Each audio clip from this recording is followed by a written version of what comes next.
Morning, everyone. Thanks, Catherine. Welcome to our panel on transforming places through culture-led regeneration. As you've just heard, I'm Laura Case, Director of Culture and Customer Services at East Riding of Yorkshire Council, and I'm delighted to be joined by a great panel today, all representing organisations either in the sector or in support of culture for the purpose of today, the role of culture in place regeneration. So I'll introduce them. You give a little wave. I have Laura Dyer, Deputy Chief Executive, Places, Engagement and Libraries, Arts Council England. Dominic Gibbons, Managing Director of Wykeland and also Chair of HEY. Chris Jackson, Executive Director of Regeneration and Partnerships, Hull City Council. And Sarah Penny, Senior Producer at Middle Child. Before I get into the panel questions, I want to give you a flavour of the ambition and opportunity for culture in the area and some of the impact we are also seeing from culture. Hull and East Yorkshire is a dynamic region where culture is and can be a driver for economic growth, innovation and prosperity. It's almost 10 years since Hull held City of Culture status, and the city has been on a huge and exciting journey since then, continuing to embed and celebrate the value of culture in the success of the city. 2026, so this year, is also the bicentenary of GOOL and the culmination of significant investment from Town Deal funding, where cultural programmes have been created to tell the story of the place, create connection and drive growth within the place. A creative, connected region where everyone can enjoy and help shape a rich cultural life, where our city and town centres, landscapes, people and traditions inspire a bold and creative future. Our distinct identities across the place provide endless opportunities and possibilities for residents and visitors from across the world to engage with and connect to culture, and our brilliant cultural sector fueling the economy and experience our unique stories and heritage. Our ambition for the place looks to develop and grow a resilient region-wide cultural and creative sector through partnership and collaboration. This includes the opportunities for investing in skills and talent, supporting new initiatives and strategically raising the cultural profile of the place. By nurturing cultural placemaking and fostering deeper collaboration, we will work to ensure that everyone, regardless of background or location, can access, participate in and benefit from cultural opportunities. Our approach will drive economic growth and inward investment, well-being and pride, positioning the Hull and East Yorkshire as a national leader in creative, innovation, culture and cultural placemaking. In summary, culture isn't just a nice to have.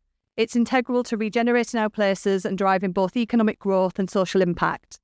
Cultural regeneration is about both the built environment, but also about the cultural activity engaging communities. It's about animation our spaces and places, collaboration, and reimagining the opportunities to drive the success of the place. I'm sure from our panel members, we'll hear about a range of benefits and the opportunities to engage further.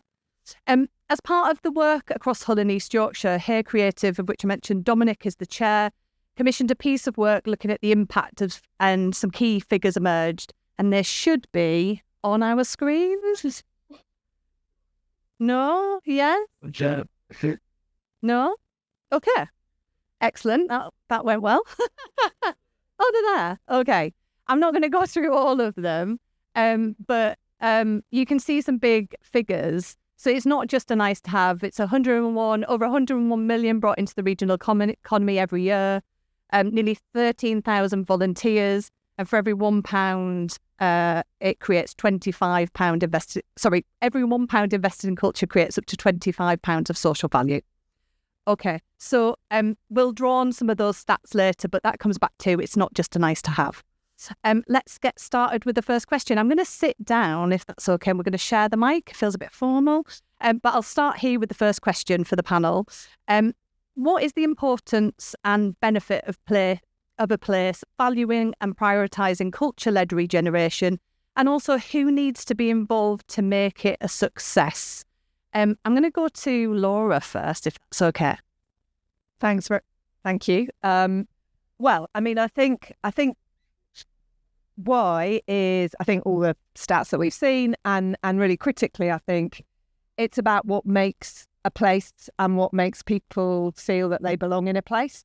So we'll get loads of stats about things like visitor economy, about the kind of GVA, and I could give you all that. Go on our website. We've had loads of research done, spillover research showing the connections, etc. But at the heart of it, I think, is what makes people proud about where they live, or how they feel about it, how they talk about it to people who aren't from that place. And I think that sense of pride and that sense of belonging is then ultimately what helps things like well-being and health and all those other kind of wider stats. But what really needs to be involved, I think, is that broad partnership. And actually, HEY UKREiiF, I think, is a really great example of that. And we've got those up and down the country. But where we see that work happening, not in a kind of culture bubble, we're really good at talking to ourselves and worrying about how little money there is between ourselves. Actually, what we have to do is have that much broader conversation. And that needs to involve like a whole range of civic partners, be that universities, FE colleges. We know that the kind of creative industries are a growing and burgeoning area of employment. But we also know that the opportunities and pathways into those industries are at the moment being choked off. So how we see that kind of spread and link and really looking at those creative pathways is really, really key. And I think that also has to have great civic leadership, both from business, but also from local government at all levels. And then finally, what I'd say is in terms of giving the kind of power both to creatives, but creatives and those organisations that work in place, really thinking through how they open up the conversation with communities, how they don't just work to or for, but with, and get that kind of sense of voice. And I'm sure we'll hear more of that from Middle Child. But it's that whole kind of infrastructure, I think, that seems so key. Yeah, thanks, Laura. I think in terms of the why, I mean, I'm sure I'm probably preaching to the converted, given you've chosen to come to this session. But I think culture is massively important for Hull as a city, and I think we recognise that as a council throughout members and officers in terms of economic development, in terms of some of the stats you talked about, Laura, but also in terms of what it feels about as a city and how residents engage with the city. I think we'll probably talk a bit later about the legacy of 2017, but I think that gave a real kind of prominence to culture and the importance of culture and cultural activities within the city. That means it's now part of the bread and butter of what we do. It's not necessarily an add-on. It's an expectation of our residents that that's part of what living in the city brings, and living within the region is access to that type of activity. In terms of who we need to work with, I mean, the local authorities, both ourselves, East Riding and now the combined authority have a big role to play in promoting and supporting. But most, we're by no means the kind of key part. There's a lot of private sector involvement. I'm sure Dominic will come to talk on some of that. And I think a lot of the businesses within Hull have recognised the importance of culture and supporting it in terms of the vibrancy of the city centre, in terms of employment and well-being. We have some amazing arts organisations within Hull and East Yorkshire. So again, Middle Child can talk a bit more, but we work very closely with our arts organisations.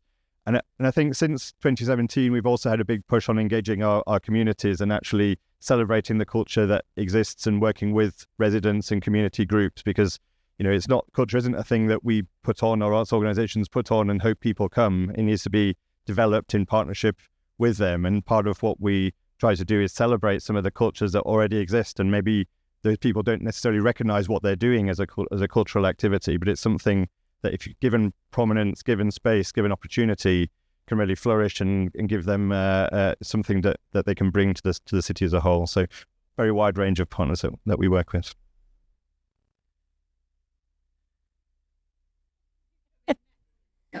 From a cultural perspective, Yeah, of course. Ooh, I was frightened by my own voice. Hello, everyone. My name is Sarah. I'm the senior producer for Middle Child. So just a bit of context, Middle Child are a national portfolio organisation, a registered charity. We're a theatre company. And as of Friday last week, we are a venue on Humber Street in Hull. We've opened our own theatre in an area of Regeneration by Wykeland. So very, very excited, slightly on edge of what's happening back there today. I think just touching upon what Laura said really is that we're often having, as cultural organisations, gatherings in rooms where we always joke that we're passing the same £5 note along to each other, and we're celebrating each other's work, and we understand the impact that arts and culture has on all of our lives.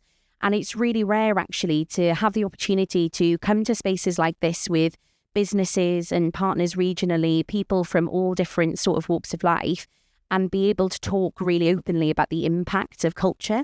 And I think it's something that that as cultural organisations, when it comes to businesses, we're constantly having to demonstrate the impact.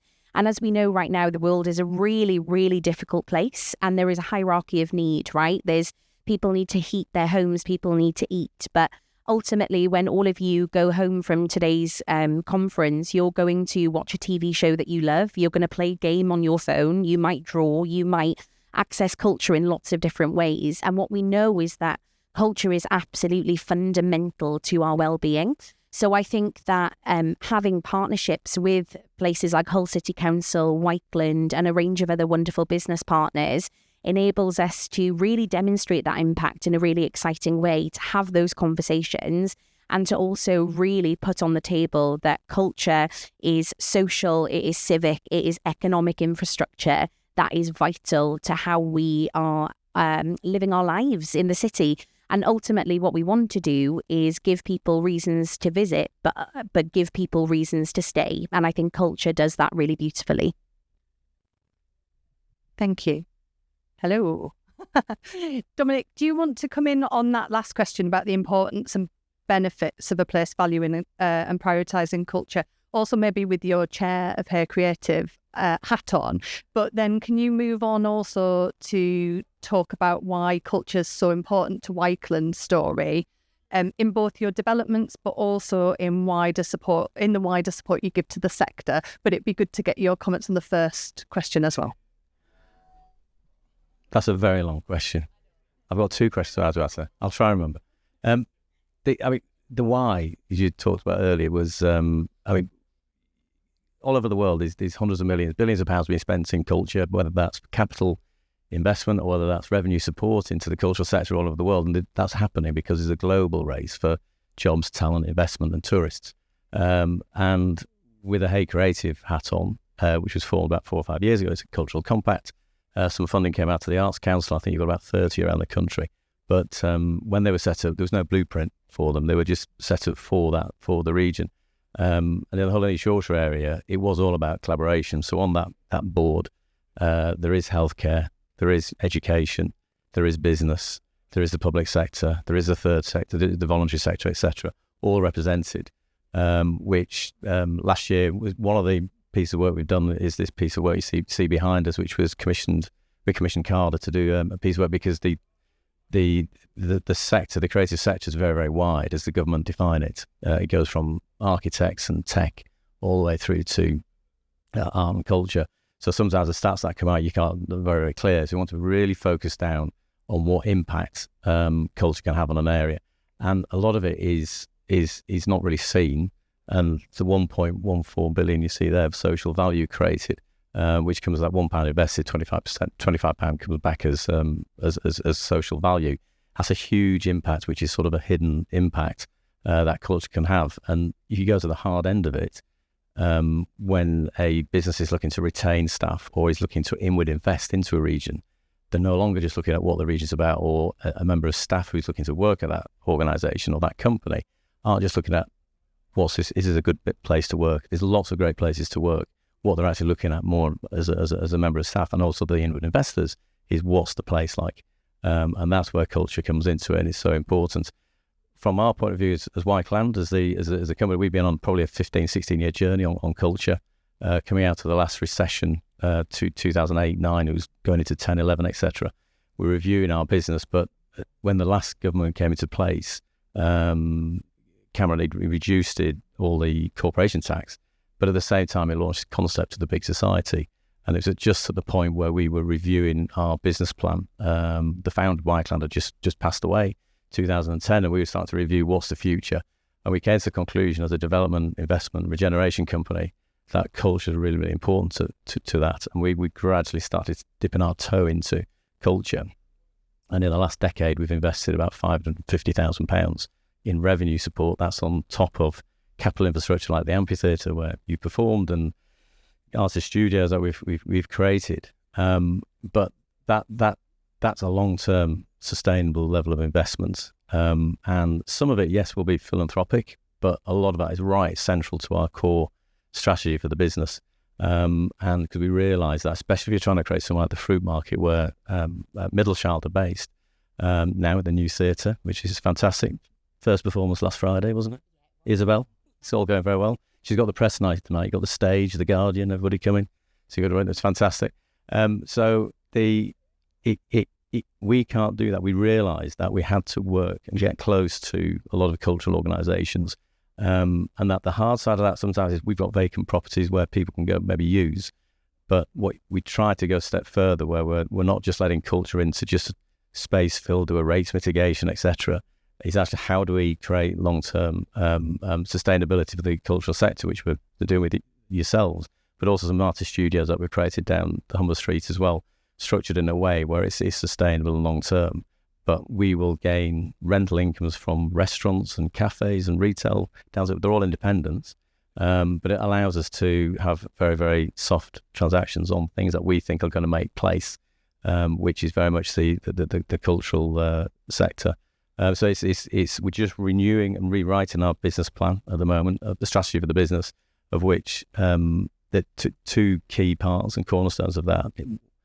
One is collaboration, because we can't do anything without collaboration, whether it's in the cultural sector or just whether it's our day-to-day development business. And the other is patient capital. So a lot of the investment we make in culture, we can't sort of report to our board and say, I can see it on the bottom line. But over a decade of continuity, we do see the benefit of that in terms of what we've been able to create with the likes of Middlechild and others in the fruit markets area and other places. But you've got to stand back and have an attitude of the old saying of, if all ships rise in the rising tide. So he's putting that investment in. We have a lot of investments in Yorkshire, Humber, Lincolnshire, etc. And if culture in that area starts to rise as a whole, then all our assets will rise as well as the region. So it's trying to encourage, and HEY Creative is trying to encourage businesses, to think about being a trustee. Firstly, give a bit of time to help some of these organisations, help them with their business planning. And in other cases, it's some financial support, which is hard at the moment, because as we all know in the business, taxes have been rising, gone away from where they have been, but it's just trying to make sure that business really understand the benefit, and the public sector do. And we're fortunate in Hull and East Yorkshire, we've got two councils that are very, very supportive to culture and support it and understand the benefits of it. And that's 2017 was a real, I think Chris mentioned about, it's the perception of the area, and it's a pride in an area. So local people then become the ambassadors when they're out and about, going on holiday, etc., about their area. Okay, I've talked enough. No, it was good. I'm going to change the next question though, just because of that. On the private and public sector side, how can private, public and cultural sectors work together to deliver and drive forward that sort of cultural change? You touched on some of it there, but I suppose from a local authority point of view, that would be really interesting, and maybe an arts council point of view. And then I want to come back to Humber Street specifically to bring in Middlechild's journey as well. Chris, can I come to you first? Yeah, thanks, Laura. I mean, I think we work very closely with the private sector, and they're not just arts organisations, but also private businesses and developers. And I think the fruit market is a really good example, actually, where it's the regeneration of that area, joint venture between Hull City Council and Wykeland Group. But if you look there now, and we'll come on to this, but you've got Middlechild Theatre, you've got Humber Street Gallery, artist studios there, and it's a real hive of activity, and kind of it's almost a second cultural heart of the city. And you've got the more kind of older institutions with the Ferrens Art Gallery and Maritime Museum in the city centre, and then a slightly different younger audience on Humber Street. So I think that's an example of us where, working with the private sector, we've put culture and those type of industries at the heart of a regeneration project, and it's paying dividends, I think, now. I mean, I think the key thing is really doing it from the beginning. The real challenge that we see again and again in some of the conversations we're involved with in kind of big city, town, cultural infrastructure planning It's cultures comes at the end. It's like the icing on the cake. And the challenge is that that's always kind of retrofitting. It's always more expensive. It never really meets the needs of the kind of sectors or communities. So, it sounds simple, doesn't it? But it's about talking to one another from the beginning and having that kind of shared vision. And really critically, I mean, there's some interesting research that OECD did around what makes good cultural regeneration. And what it says is it's not actually the big star architect buildings. I mean, although they do have their place, but it's actually about that kind of sense of using the assets you have, both human and physical, and thinking about how it develops in place. So really, it's just talk early and talk with purpose, and also disagree, kind of have those bits of issues out the beginning where you kind of have the bit of grit in the conversation about where the ambition is, where the drive is, rather than everyone just, fiercely agreeing until the last point when everyone doesn't quite get what they thought they were getting. So speak early would be my key point. Just as a follow-up on that, do you think it's getting better, like national picture? Because, I've worked in the cultural sector all of my professional career, either in the sector or within local government. And I'd say 10, 15 years ago, it was a lot of banging on the door, no offence to Regen colleagues or planning, about how culture starts within a local plan, and it almost felt like you were selling your soul.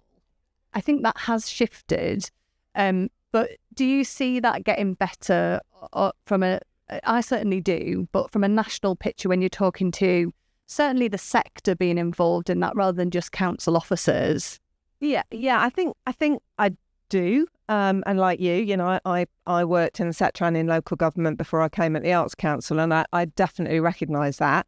I think there are issues where it's still quite fragile. I think I was chatting earlier to the leader of the City Council and saying, one of the challenges is how do you really embed that cultural regeneration so it's part of the weave and the weft and seen as part of your innovation strategy, part of your development strategy, because it can dissipate quite quickly sometimes when leadership changes at either executive or political level.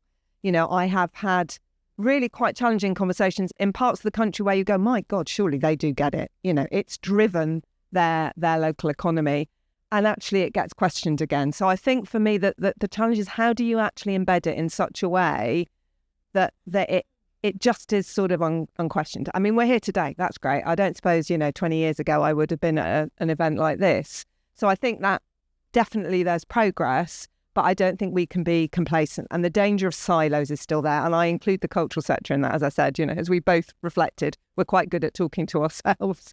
So it's about how we really kind of get that sense that there's a united action.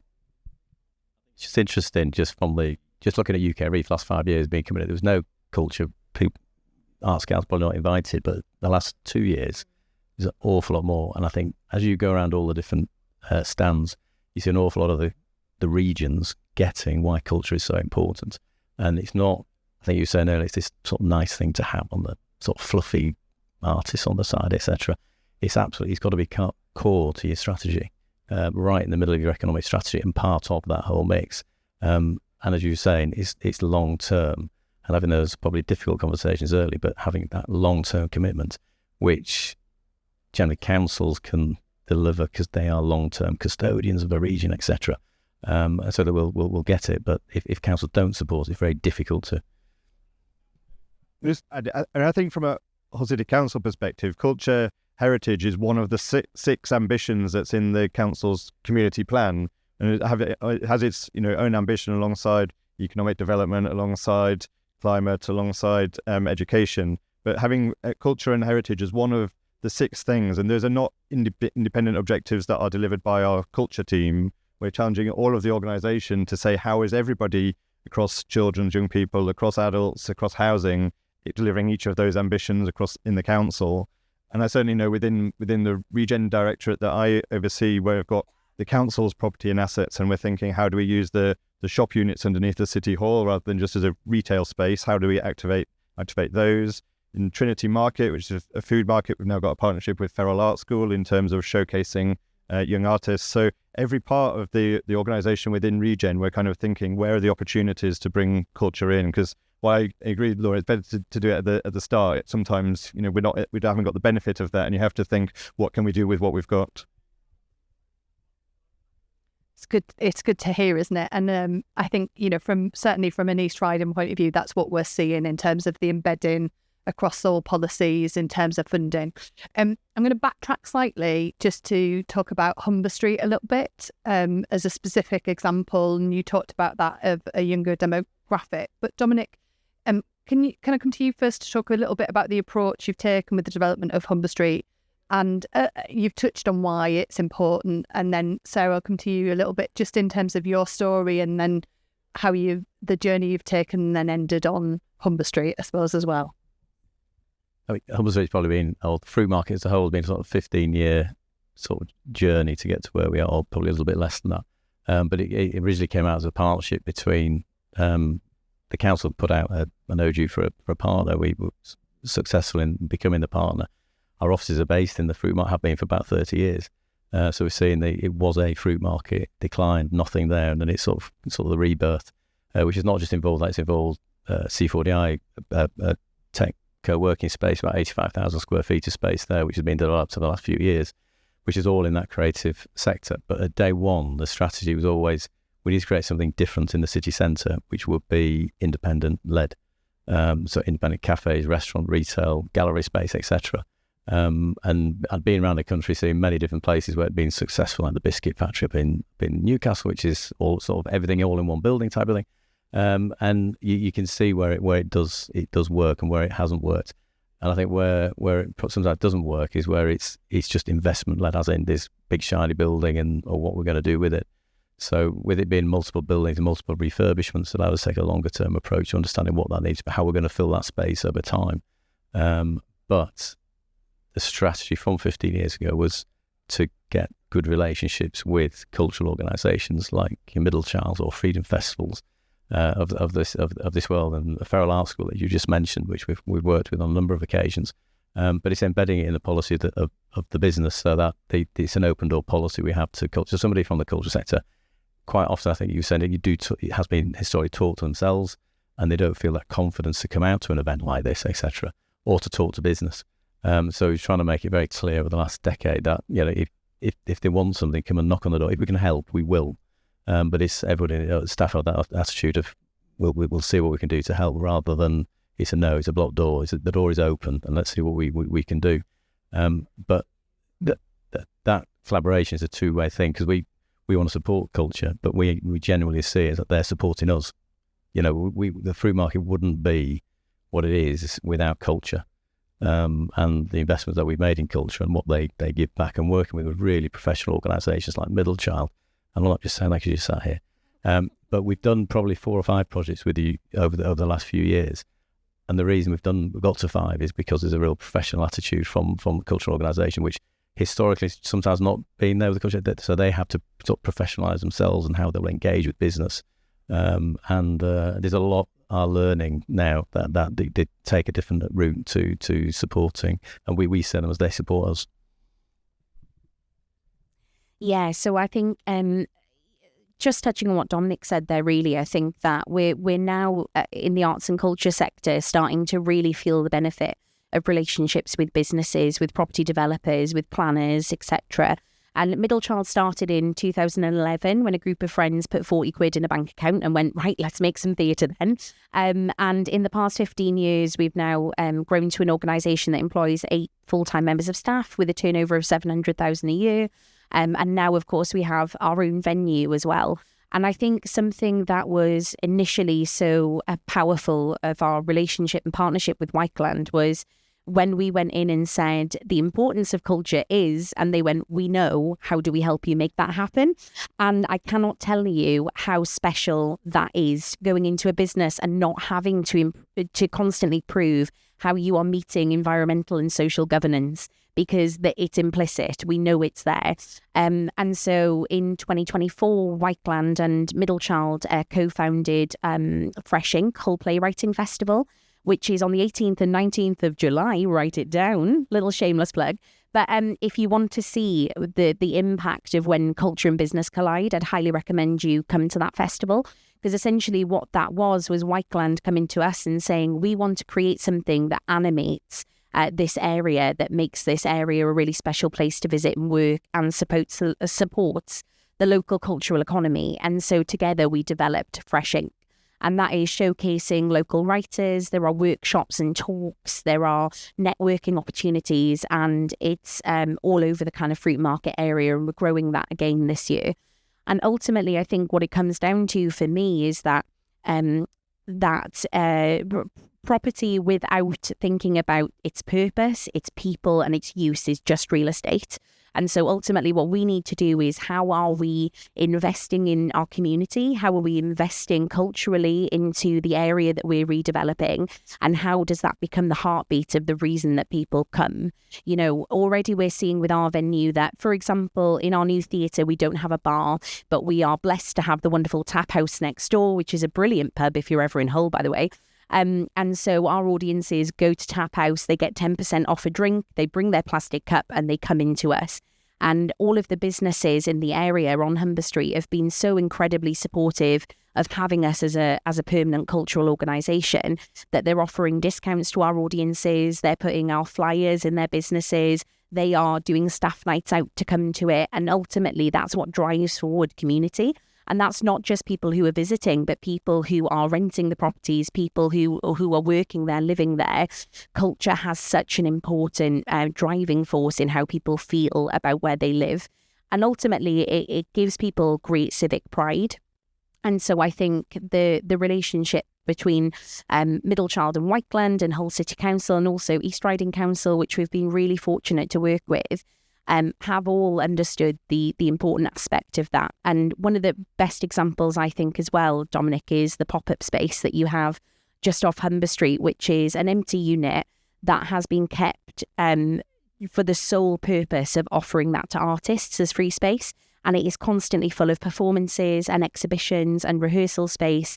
And just having a space that artists can afford to be in already does so much to drive forward the pathways for people to understand that culture is a profession and it is important to our life. So yeah, I don't know if I answered your question, Laura, to be perfectly honest. I went on a tangent. But I'm trying to be really quiet in case the mic's on, and those who know me know I'm not particularly quiet, but yeah, I think real value. I think that importance of not just a nice to have. Laura, it's not one of the questions, but we talked a little bit previously around that sort of livability, that social, the reason people live in a place. I just wondered if you wanted to touch on some of that, because I think the inherent value of culture within the reason people live, work, visit, but also the fundamental skills and jobs that it requires. There's also something born of the place and being able to tell those stories, as well as the sort of import-export of culture. Yeah, I mean, I think that is obviously so. And, 9 out of 10 people participate in culture. That's what our participation survey that we do with DCMS shows. So this is not a niche activity. I mean, your point about everybody engages, every time they listen to a record, read a book, put on some, put on the TV. So it is a kind of core part of what we are. And I think the other thing, when you're working in communities, we tell an awful lot of time, particularly in regen situations, there is a history of telling people that their place is broken, that it's a bit shit, and that, we will come in and help fix you. And actually, the reality is that people have huge ambition and hope and dreams for their communities. And what we're seeing at a time, to be honest, of some sort of fragmentation, is that the thing that people trust is the people around them. So how we engage people and how we genuinely seed some power and talk about what culture matters to them feels like a really important part of the conversation. And we've got great programmes and organisations up and down the country who are doing that and are working in partnership with others. Creative People and Places is one of our programmes. Some really great initiatives like in Blackpool, the programme there worked with the local community actually around what they told them they wanted was a laundrette. Now, they're going, we're a cultural organisation. We can't build you a laundrette, but we can work with others. And then let's also make it into a library and a creative space. So that kind of sense of how you engage with communities feels key. And I think when you build it in from the beginning, I mean, I've been to some really interesting projects where we have had to retrofit. So I won't name it, but a really large development in a major city where they had a whole load of retail spaces. They didn't rent any of them out. There was this sort of weird flat system of, became a bit of a ghost town and had high values that they were trying to get people to buy into. And people didn't want to live there because they went there and they said, it's just like, okay, it's sort of quite interesting, but there's nothing happening in the day. If you've got young kids, there's nothing. They then worked with an artist studio company to let all those spaces and have artists working every day in those spaces. And then suddenly cafes emerged. The artists started doing some work. That sense of how you create community and people coming out and being able to do pottery workshops with their kids or whatever. It's that sense of how you create a place. And I think if we engage early doors in that, and I know it's difficult because, the economic models, when we were talking to that property company, they were saying, we had to shift so many units, but actually, again, the retrofitting of it became more expensive than actually in the first instance if they'd created 20% of those units as live workspaces and then thought about how you get retail off the back of it.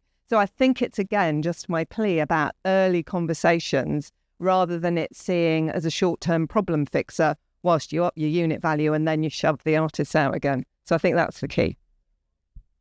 I think that point about culture being a conduit for civic pride, belonging, inclusivity is really important. And I think it's great when we get local writers in Hull telling the story of the city and the area, whether it's about the Civil War or Mary Wollstonecraft born in Beverley and the productions touring, or more recent ones about the fishing industry. And part of the, for those of you who've been to Hull, the architecture in Hull is amazing. Those of you who have come, look up and see the beautiful buildings that we've got. And it's all, a lot of that built on the back of the wealth from the maritime history of the city. And part of the maritime programme that Hull City Council is doing together with the National Lottery Heritage Fund is to celebrate that past and tell some of those stories that are not that long ago, but are, dying out if we don't capture all of that story and history now. And it's part of what makes Hull a great city historically, but also gives that sense of civic pride, civic belonging. Our communities are able to kind of see that great story of the past and think about, well, how does that turn into the opportunities of the future? Because,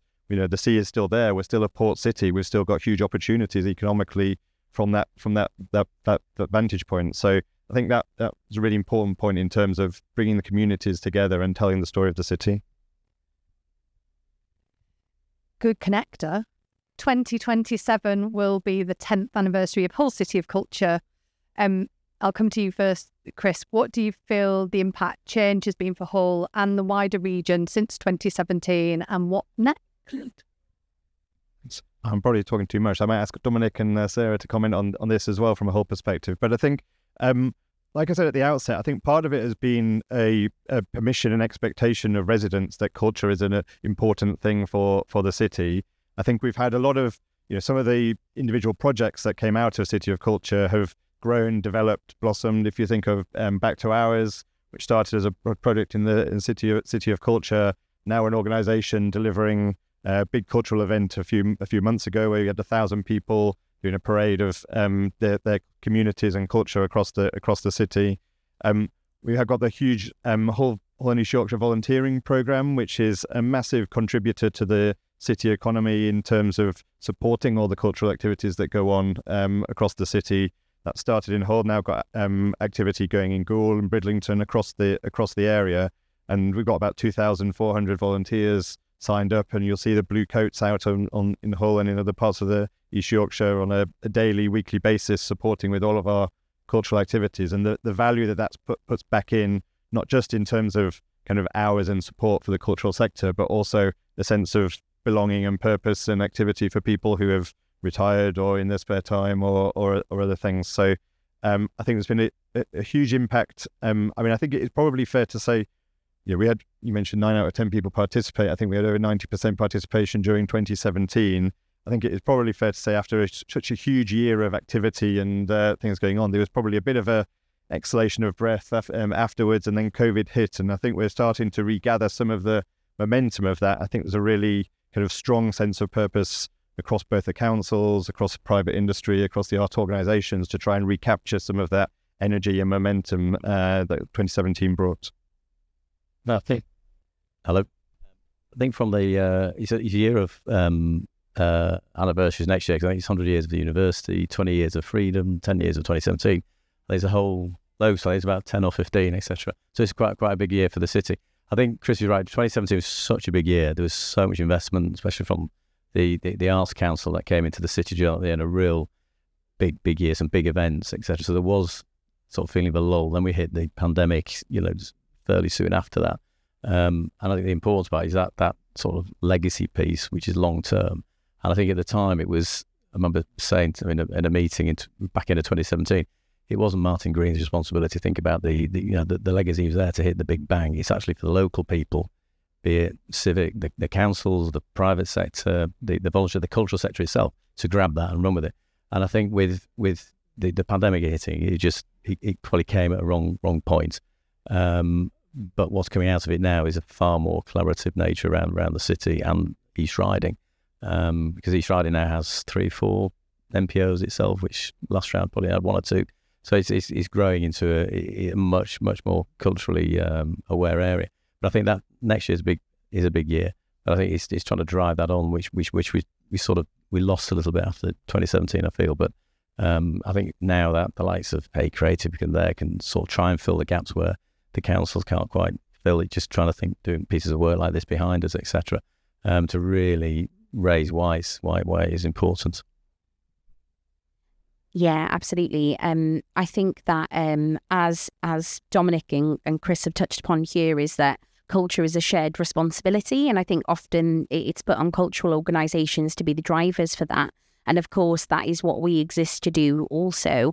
But as Dominic mentioned, that kind of private sector, lots of different sectors coming together and culture being a shared responsibility. And whether that is engaging with local artists, whether that is hiring local graphic designers to do your marketing campaigns, whether that is offering empty real estate to artists to rehearse or put on exhibitions, culture is something that can be developed and shared together. And coming back to the sort of sense of belonging that came out of 2017, every single postcode in the city engaged in some kind of cultural activity. And Hull was obviously named one of the crap towns many years ago. And I think one of my favourite things that came out of 2017, which I think really gives you the sentiment, is that there were T-shirts developed during that year that say, "Come to Hull, it's not shit anymore." And I think that really gives you an indication of how that really fostered that sense of come and see where we live, come back to ours, to use a pun, and see how extraordinary Hull is as a city. So as we say, there was the pandemic, I think, and beyond that now, it really feels like with Hull City Council's new cultural strategy, with Arts Council's new strategies, with HEY, all of those things now are being given a real boost in it and a revamp again. And I think we're extraordinarily lucky to live in a region that really sees the benefit of that culture. So, yeah, I don't know what I was going to say. I went, yeah. Good. I suppose with programmes like City of Culture, how do we think that those sort of national and international programmes help to drive culture within place? Focusing on, I suppose, impact. So you've got things like City of Culture, the newly announced Town of Culture, of which East Riding's got about 4 applications in, I think. It's fairly hard to get just one on one of those. But also things like UNESCO Creative Cities. And we touched a little bit on those sort of really place-based programmes like Creative People and Places. But Laura, I don't know, what do you think the role is within them? And I suppose there's a bit of challenge and risk with programmes like that as well, isn't there? There is. I mean, I think what they do brilliant is that kind of spotlight and that real focus for a period. And I think, as you say, you've seen that kind of level of ambition and pride, in a place that you've seen in Hull, we saw in Coventry, even though they had to navigate the pandemic with theirs, and we've absolutely seen. I spent a lot of time in Bradford over the last year, and you really saw that kind of sense of kind of ambition and desire, and and it drives great other work. The regeneration of of the city centre and landscape, etc. So I think all of that is brilliant. But when it is really effective is when it's finished, what people still say about it. And actually what I would highlight is I was at an event, Spirit of 2012, their sort of closing event last year, and they did a whole sort of panel discussion about volunteering, and they had people who had been volunteers on a number of the City of Culture years, and they all still talked with pride about the year, but really critically how those communities were still working, how they still were working together on cultural events, how they still had the spotlight may have gone, but actually we're still doing it and we still want to do it because we've seen the benefit. And, as they say, reputation is what people say about you when you're not in the room. And that was, people coming to a national thing and saying, yeah, we've still got it. We've still got the swagger.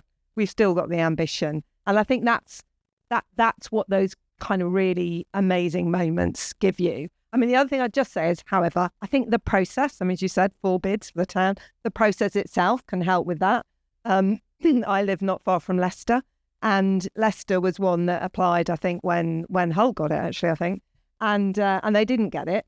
But actually they thought, well, hell, we're going to do it anyway. Now, they had a bit of an advantage in that they found a dead king in their car park and they won the Premiership. Don't mention it to any of my Leicester City fans, neighbours now, because of course they're going down.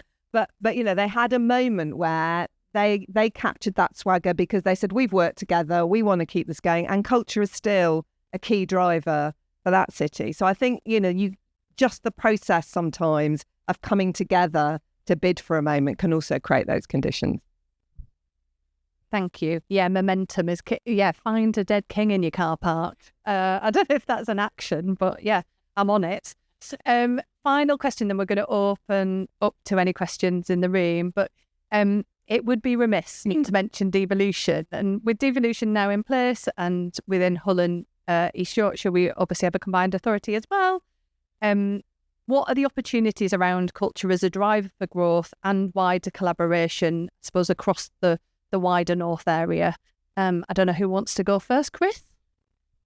I'll take it first. Thank you, Laura. So I think first thing to say is that obviously devolution, we had the mayor elected last May, but I think working across the Hull and East Yorkshire boundary didn't start then. And actually there's a lot of collaboration going on across the region and across that footprint for a number of years. So I think while it's great that we've now got a body that talks on behalf of the region and is a kind of way into some of those economic development conversations, actually it's kind of building on what I kind of feel are relatively strong foundations in the region anyway, in terms of joint working and promotion. I think the importance of that we've described here of culture as an economic driver and a driver of regeneration means that it's really important from a combined authorities perspective. And the conversations that we have with the team there, they certainly recognise it as a driver of economic growth and are supportive of things that we're doing as a city council and the East Riding of Yorkshire Council. So I think, look, it's still relatively early days on the devolution journey, but I think you're seeing what has been done in other mayoral combined authorities. I don't see why there's any reason why we can't have similar output here. Huge opportunity, I think, to really embed, as I was saying at the beginning, around sort of skills, infrastructure, transport, those areas. I think to get culture in to those debates early doors really helpful. And I think that real sense of being rooted in place can only be good. I think the real plea I make is again not to start falling into silos, either at different levels of governance, but also really critically, it's really important to be rooted in place. It's also important to lift your head and look to where the kind of connections both nationally and internationally are. So I think it's both, there is some risk, but I think huge opportunity for culture. I think what's really important to know with the mayors is an economic mayor. It's not civic mayor, it's economic. It's about driving an economy, and funding will flow through. They have so much money now, but hopefully more funding will flow through. And obviously, Laura, very well the T side. The mayor's been in place for 9 years. They've raised an awful lot of money in terms of culture and the support to culture. So we're early days, one year in. But what we have to have is those conversations as we had, where can we make sure and find ways that the mayor's office is having culture, tourism, and sport probably all interlinked together. but having an important part of the, and a voice at the table to understand that we're going to embed it actually in the economy, and it's actually part of the strategy. And I think that's what a job we've got to do locally, regionally. Yeah, I suppose just the only thing I'd add to that is that we know that culture creates safer, better connected and economically driven communities. And I think it's about putting our head above the parapet and, as Laura said, making those connections, understanding that we shouldn't be working in silo. There's far more opportunity now to work across sectors, cross-promoting and driving the case for culture. And as we say, it is early days, and I hope that that's something that those conversations will continue. Okay, thanks, everyone. I'm going to open up to the floor. Any questions for the panel? You may have to shout out, or I can precariously move with a mic. Silence. Perfect. Yeah. Amazing. Thank you. I'll be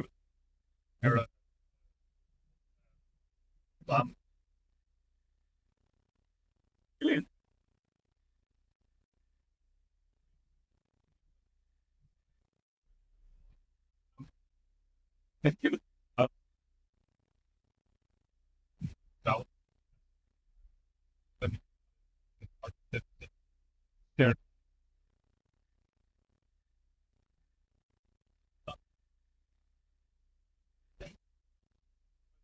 Yes.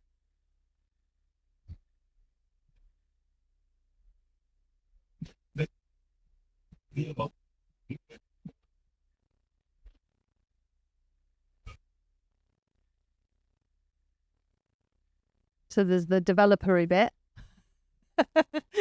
And then the collaboration, I suppose, with central government, regional, local. Let Laura talk about DCMS policies. I think we were just saying earlier in terms of we found it, because it's been a 15-year journey for us. We get it and understand it. We do spend quite a lot of time trying to talk to other people, other developers or other businesses, the benefits of investing in culture, as we do with whether it's public sector or the mayor's office, etc. We're trying to explain why do we invest so heavily in culture and the impact it has, because it is absolutely essential to growth, especially in a city or a town centre, and regionally and in the economy. But I think it just comes down to collaboration, because we can't do it without arts organisations. We can't do it without the council being very supportive. If the councils weren't supportive, didn't get it, it'd be really difficult for us to do the investment that we're doing. So across the board, everybody has to be on the same page, and no egos in the room. Everybody gets or finds a route through. Nobody's more important than anybody else in that room, whether the developer, the public sector, the arts organisation, the voluntary sector, etc. Just how we're all going to make this work and have those early conversations, because there's barriers to everything. You try. We're littered with examples of planning delays and regulation delays, etc. Everything you do. One of the beauties of us working with creative sector, the cultural sector, is you don't want any boundaries. So when we invest in culture, we don't put ties to that money going into them. We sort of say, look, we trust you to spend this in the right way and report back to us. So we know, but we're not trying to sit there and tell you what to do, because the world is full of regulations. And what you like with the cultural sector is you be creative and you just think differently, do things off outside the box, so to speak. And also just our staff. I mean, dealing with those guys, we're very boring. It's landlord and tenant law, it's planning law, it's health and safety law, it's all this sort of boring stuff. So to deal with the culture sector is like this breath of fresh air. When you can imagine when you come into our office, like bang, here we go. But that adds that extra piece to it. So yeah.